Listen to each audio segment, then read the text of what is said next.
I wonder how well you know your grammar. I don't know my grammar all that well at all. It wasn't something that was particularly taught when I was in primary school. This was brought home to me a few years ago when my son asked me to help him with his homework, and his teacher was, the homework he had was talking about this thing called an adverbial phrase of manner. Now, I wonder how many of you know what an adverbial phrase of manner is. I certainly didn't. It's a phrase. Adverbs describe how we do things, and an adverbial phrase is a phrase that describes how we do things. And so an adverbial phrase of manner is linked to an action via a preposition, if you remember what that is.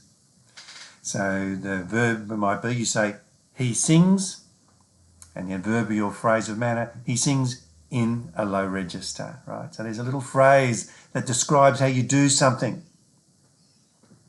This idea that how you do it matters as well, and that often we describe that. And that's really what we're going to talk about today, how we do things and why that matters. It's what we would call the manner, right, the adverbial phrase of manner, the manner of our living. One of the interesting things about Jesus is he never talked about holiness, which is something of a surprise to us as Salvationists, because we've always had this emphasis on holiness. But of course, if there's one passage in Scripture that you might think would be linked to holiness, it is this one, the Sermon on the Mount, right, which describes the manner in which we live, the way in which we live. What Jesus talks about here, and he sets the tone here, is what we might call, or Jesus calls, the greater righteousness. And it's this idea that Jesus says to us, and in verse 20 of the chapter we read today, how you live matters. He says your righteousness must be greater than the Pharisees. Now, what's interesting in this is it's not just a negative thing, which is often how we understand holiness. Holiness is measured by the things you don't do. You know, in the Salvation Army, we don't smoke, we don't drink, we don't gamble, okay? Kind of a living the don'ts. But rather, this is about how we will live, the manner in which we will live, how we will embrace our obedience to God, how we will live out, if you like, our love for God. Now, when I was a school teacher back in the 90s, we were always talking about, classroom management and school discipline. Okay, and one of the things that we tried to do was to come up with some rules. And when you come up with rules as school teachers, they inevitably grow into extremely long lists. And don't swing on your chair, don't chew gum in the classroom, all kinds of things, right? But if you were to make up the whole list, it would be exhaustive, right? It would be too long. And so what we did as teachers, we came down to these 3 rules. And we said that the 3 rules were around respect. Respect others, respect property, and respect learning. Okay? And kind of the other rules all flow from that. Now, in fact, Jesus, the great teacher, did exactly the same thing. When asked what was the greatest commandment, which was the greatest rule, he said, love the Lord your God with all your heart and soul, with all your mind, and love your neighbour as yourself. And so then we might ask, well, what does that mean? How would we live if that is the greatest rule? And of course, this connects to this idea that your righteousness must be greater than the Pharisees. So what we have in the next few chapters is Jesus giving examples of what this greater righteousness looks like. All right. Your righteousness must be greater than the Pharisees, and let me give you some examples, some where the rubber hits the road type examples, how you'll live out this greater righteousness. And so we have these sayings, and they're kind of common, and if you're looking at your Bible, you see they all have different headings, and what links them is this kind of formula that Jesus uses. He says, you have heard, but I say. And it's interesting that he does that, right? The great teacher, our Lord, he says to us, what I'm saying to you fulfills and transcends the law. I'm not adding a new law. I'm saying here's the heart of what it means. Here then is how you are to live. And it's a how-to. It's a how-to. And so he gives these, we're going to look at today, 3 specific examples. And probably you don't get all that many sermon titles with murder in them. But the 3 examples we're going to look at today are examples around murder, adultery, and divorce. And Jesus gives us the kind of concrete examples of what it means to live out the greater righteousness. So these are, we might understand them as teaching vignettes, if you know that word, of this kind of greater righteousness, of this loving righteousness, what it means to live out this law of love. And when we think about this, love, I think, and the greater righteousness can take on a whole new meaning. Now, so here's this idea that Jesus fulfills and transcends the law. What he's saying matters, all right? What Jesus is teaching fulfills and transcends the law. And then he also gives us this first example. And the first example is really saying this, and it's around murder, which kind of seems pretty abrupt. But what Jesus is saying here really, because it starts with this, don't call people fools. Now, we're much more likely to do that, I think, than we are to commit murder. And of today, I think this is the most common one that we deal with. This idea that we don't call people fools. It's about our attitude towards people. It's about this idea of having a generous grace towards people. A generosity that seeks to excuse rather than to vilify. We're not hostile. All right? We know actually that our attitudes to people can be hostile. And this actually means some unpleasant things, I think, for the community of God. Because Jesus goes on to talk about worship, which is kind of surprising here. Is it possible that you could worship? Could you be in the same building with someone to whom you felt hostile? I was involved in a worship seminar with a great Salvation Army leader, a guy called Robert Street. Some of you may have read some of his work. And he led this, and this was in the early noughties, when we were kind of wrestling with worship and how we were to understand it. And it was a good room full of people from all different spheres of the Salvation Army. And somebody said, well, I guess we have to tolerate the other people's worship. And Robert Street said, no. He said, we do not tolerate. We never tolerate. He said, we must affirm and we must value how other people worship. See, it's this idea that we tolerate in the Christian community. We tolerate people because kind of we need them or we want them around. And it is possible. We tolerate this person because they're the only one willing to clean the hall. We tolerate this person because they're actually the only bass guitar player we have or the only cornet player we have. We tolerate them because there's something that is necessary or we see them, they add value, but we're not particularly interested in them. See, it is possible. I'll tell you honestly, I've been in lots of churches, right? I'm old. I'll tell you, I've been in churches where people are hostile to each other, where people are not generous in the way they treat others. And how can that be, right? How can that be? And so Jesus says, before you worship, be reconciled. Reconciliation matters more than worship here. How can you worship with someone you despise? It's a prerequisite for true worship. And it's urgent. We don't call people fools, whether it's in real life or in our minds or on social media or to our friends behind their back. Right? We're not hostile to people. We're called to live out this generosity of spirit, this kind of inclusive love to people, even when we don't understand them. We'll excuse them, you see. We'll make allowances for our inadequate understanding. This brings us to the second idea. And this is a really interesting one. And this is this idea that love is not predatory. And Jesus gives this example, which, if I'm honest with you, used to terrify me.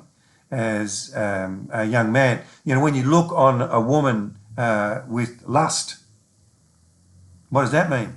What does that mean? Love is not, this idea here around love and the way we treat others is not really about whether you might look twice at an attractive person of the opposite sex. There's something more important at stake here. It's actually about something far more unwholesome. It's about the deliberate harbouring of desire. The deliberate harbouring of desire for an illicit relationship. And we know that this can happen, right? We know that this can be a clear and present danger. This idea, you know, that phrase from the Old Testament, that sin is crouching at your door. Dallas Willard talks about this idea that we need to be clear about what sin is. Sin is when we say yes in our hearts. You see, we have this thought of sin. That in itself is not sin. We might have this desire to sin that we wrestle with sometimes, but that is not sin. But when we say yes in our hearts to sin, that is when we have sinned. That Dallas Willard would say, the man is not just the thief is not just the man who steals. The thief is the man who would steal if given the opportunity, the person who has said yes to sin. And that might help us understand what Jesus is talking here to us here about. And it's a very important thing that we get this right. See, sin is a matter of our consent. What have we said yes to in our hearts, even if we have not acted on that yes? You see, what can happen is that in a way it's linked to this idea of despising people because it is to objectify the other. It's to see them as an object of our desires, as someone who can fulfill our desires. And it's unhealthy. It's unhealthy. And Jesus says, stop it. Just stop it straight away. And we know that relationships can be unhealthy if there's another undercurrent of desire. So it's linked to this phrase we use all the time about objectifying people. And in the main, it is true that is men that objectify women. When we objectify people, we treat them as an it, right? They're an object. It's not a she. It's not a he, right? They're an object from which we want something. There's a fantastic a book, a very famous one, for geeks who read esoteric books, but by a guy called Martin Buber. And he talks about this idea of the I-thou encounter. When you encounter the other person, you don't demand something from them, you don't want something from them. You just encounter them and you enjoy their presence. To objectify someone, to see them as an it, is something else entirely. What we know then, that love is not predatory. Love does not objectify people. Love does not see people as its. When we truly love, we see people and we seek to encounter them for who they are, embracing all of who they are. We don't see them as objects to meet our needs, whatever those needs are. The next idea is kind of a difficult one. This kind of deserves a whole discussion on its own. But Jesus uses this idea of adultery and divorce in particular. And this is something we need to understand. Remember, this is an example. Later in Matthew's Gospel, Jesus talks more about this idea of divorce. But what we'd say is, in our third example, is that love is faithful towards the other person. Love is faithful. Now, I don't quite mean the romantic idea of being in love here. This idea of faithfulness and love in marriage. So marriages were arranged in the first century, in the main, right? They were deals that were brokered between families, essentially. But that doesn't mean that they were not loving in the very best sense of the word. The people choose the disposition of their heart was towards the other person. The challenge was that some of the different schools of rabbis had come up with some pretty easy ways to get divorce. And divorce had become easy, and therefore it had become hurtful. And what most people think when they talk about this passage, people who've wrestled with this passage, Jesus here is actually defending women. A married woman had no right. She was the property of her husband. And her husband could divorce her just because he didn't like her. Divorce was easy.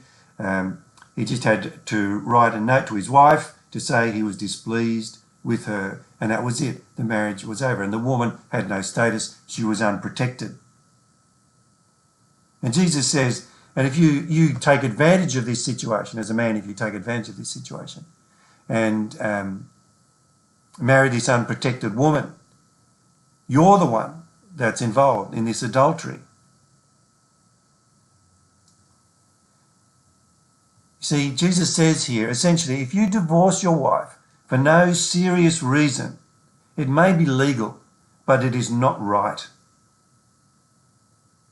So we have what is called this acceptive clause. And Jesus says if a man divorces his wife not for adultery, and that's the kind of plain meaning of the text. And it's an example here of what it means. And yes, there is this idea that in marriage, adultery breaks the marriage covenant. Divorce doesn't end the marriage. Unfaithfulness, in multiple senses, does. Whether it's domestic abuse, all right, or of any sort, or whether it's a breakdown in the relationship, these things end the marriage. And divorce merely formalises that. And that idea is implied in this. I mean, tragically, we know, really, that a tough and literal interpretation of this has caused untold grief and heartache and pain for people who've gone through divorce. And that has all been unnecessary. In Matthew 19, Jesus talks about this, and he says that divorce is not God's will, right? God's will is that you remain married. But we understand that is God's will is that you are holy. But sometimes you're not, and God will forgive you, right? So there's what we call, God's will in his desires for us. God's desires for us is to be perfect, but we fall short of that perfection. Relationships fall short of that perfection. So we accept that as a reality in a fallen world. Yes, it'd be fantastic if every married couple were loving and faithful to each other for the whole of their lives. But we accept that's not the reality. It's not the world in which we live. But the important message here, the thing that Jesus is saying, is that faithfulness matters and that love is faithful. Fidelity matters.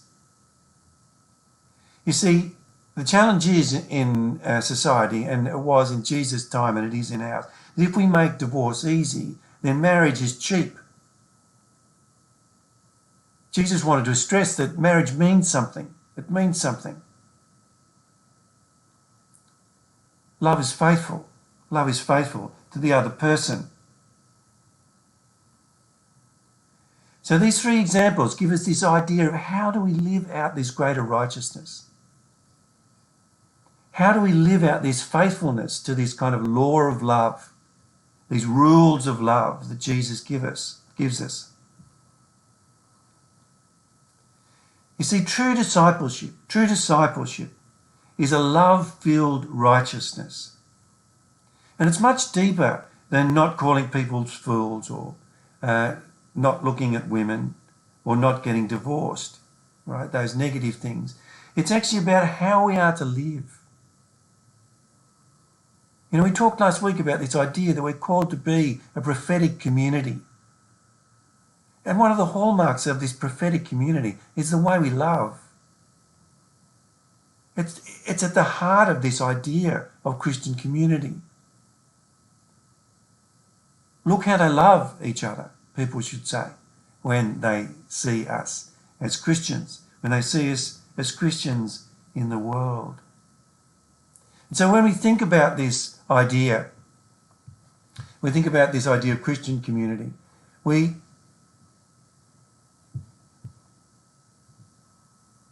It's not so much about what we will do. Forgive my pauses. I'm trying to do the PowerPoint right. It's not about so much what we will do. It's about something more important than that. It's actually about the manner that we will live in. How will we live? How will we live?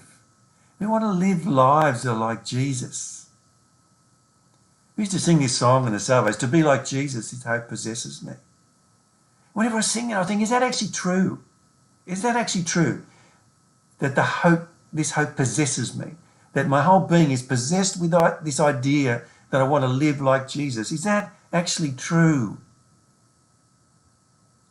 How do I understand these words? How do I live out this love-filled righteousness?